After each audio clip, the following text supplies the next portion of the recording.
மே 4ஆம் தேதி ரிசல்ட் வரப்போகுது. அதுக்கு ஒரு ட்ரெய்லர் மாதிரி எக்ஸிட் போல்ஸ் வந்திருக்கு. முதலில் நம்ம வந்து சோஷியல் மீடியா பார்த்தோன்னே அன்னைக்கு பகீர்ன்ற மாதிரி ஒரு தகவல் இருந்துச்சு.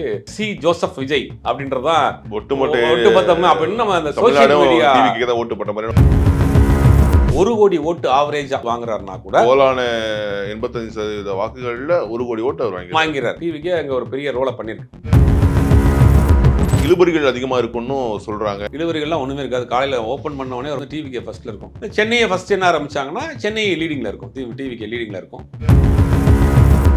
அதர்ஸ்னு சொல்றாங்கல்ல, அது என்ன இப்ப என்டிகே இருக்காங்க. என்டிகே ஒரு இடத்துல கூட ப்ரொஜெக்டே ஆகல. என்டிகே பொறுத்த வரைக்கும் ஆல்ரெடி 8% வாங்கியிருந்தாங்க. இந்த முறை அதுல கொஞ்சம் 1-2% கம்மியாகும். காரைக்குடியில அவருக்கு அங்க சிச்சுவேஷன்ஸ் எப்படி இருக்குன்னு போட்டு எக்ஸிட் போல்ஸ் 3ஆம் இடத்துக்கு போறார் அப்படின்றாங்க.